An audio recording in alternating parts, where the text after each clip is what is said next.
Hello नमस्कार. आज आपण शिवतोय डाचीचा ब्लाऊज. डाचीचं ब्लाऊजसाठी हे पांढरं कापड घेतलेलं आहे. वयस्कर आजीबाईचं कापड आहे. पांढरं कापड घेतलेलं आहे आपण. आणि त्यासाठी पीस पहिला असा अंथरून घेतलेला आहे. पीस असा उभा आडवा अंथरून घेतलेला आहे. आता उभं माप टाकायचं आहे आपल्याला. पीस अशा पद्धतीने अंथरून घेतलेला आहे उभा. हा उभा आहे, हा आडवा आहे, असा पीस अंथरून घेतलेला आहे. हे आहे माप. तर इकडं माया काढायचा आहे. हे हातोप्यासाठी असं सोडलेलं आहे. आणि हे आहे 11 इंचाचं. बघू शकता आम्ही हे 11 आहे. हे असं पीसमध्ये बसवलेलं आहे एका पीसमध्ये. आणि ही आहे 7.5 तयार बाही आहे आणि 1.5 इंच शिलाईसाठी सोडलेलं आहे. हे टाकून घेतलेलं आहे. ह्यांची उंची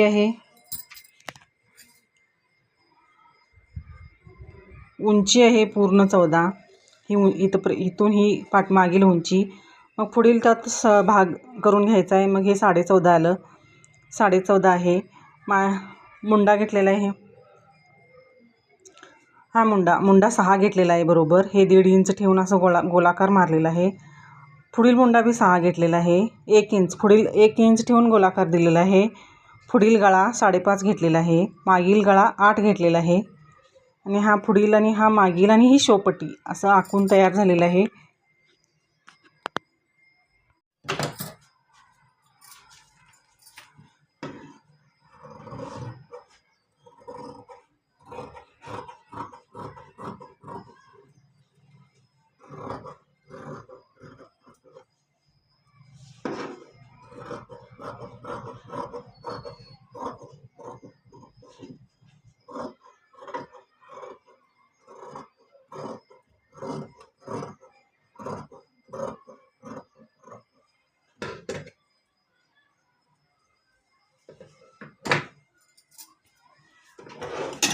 हा असा मागील बाजू तयार झालेला आहे.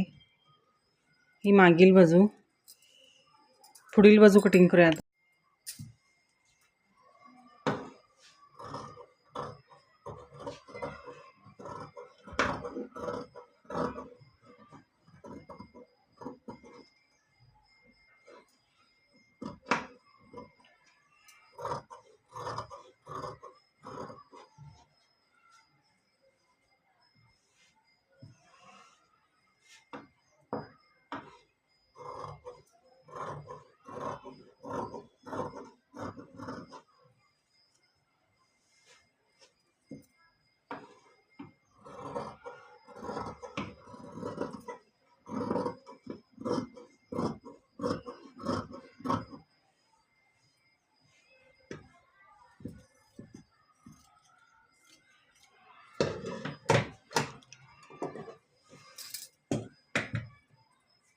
ही पुढील बाजू असं कट करून घेतलेलं आहे. ही मागील बाजू.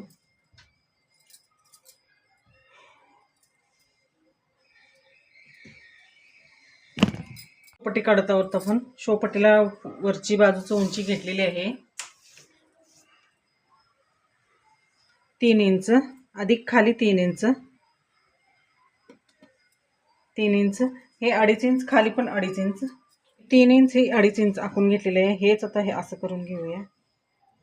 ही डबल शोपट्टी झालेली आहे. इथून कटिंग द्यायचं आहे आता.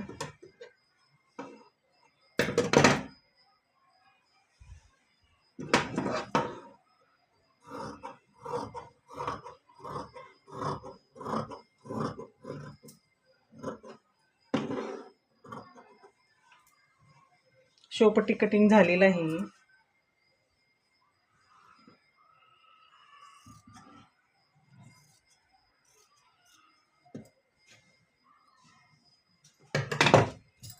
हे शोपट्टी कटिंग झालेलं आहे. शोपट्टी हे जोडायचं इथं आता हे सोपं झालं. असं अंतरलं की शोपट्टी कटिंग. नमस्कार. वयस्कर आजीचं ब्लाऊज शिवतोय आपण.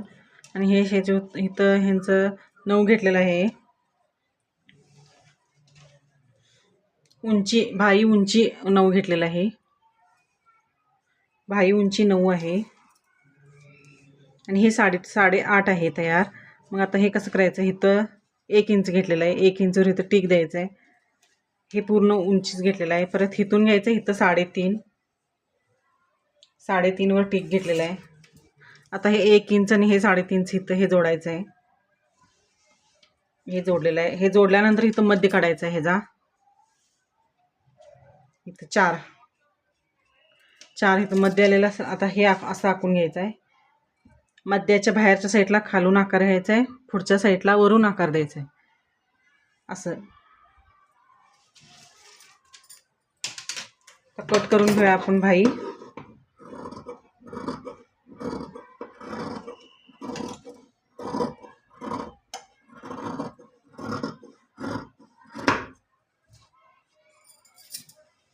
बाही कटिंग झालेलं आहे. हे कळलं किती सोप्या पद्धतीनं बाही काढलेलं आहे.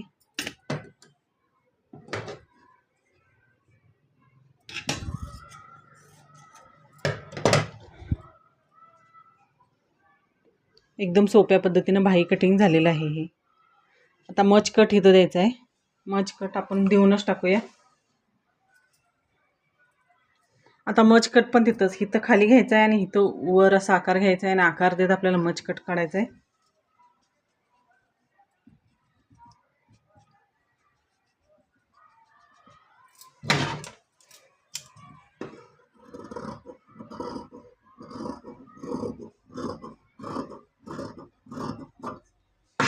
हा मच कट दिलेला आहे दाखवल्याप्रमाणे. असा कापड निघतो मच कटमध्ये. हे अर्धा इंच असं कापड निघतं आणि हा मच कट झालेला आहे. इथं टिक करून ठेवायचं आहे कारण हे मच कट दिलेलंच पुढच्या साईडला जोडायला येते. असं गुणिले असं टिक काहीतरी करून ठेवायचं आहे कारण हीच बाजू तुम्हाला पुढे घ्यायला होणार आणि ही मागील बाजू. आणि हातोपं तयार झालेलं आहे. हातोपं हे फोल्डिंगसाठी 1 इंच सोडलेलं आहे. तयार 7 हातोपं आहेत. फोल्डिंगसाठी एक अर्धा इंच शिलाई असं मिळून 1.5 इंच जास्तीच घेतलेलं आहे तयार हातोप्यापेक्षा. आणि हे असं हातोपं इथून जोडायला आणि हे फोल्डिंग तयार होतील असं हातोपे.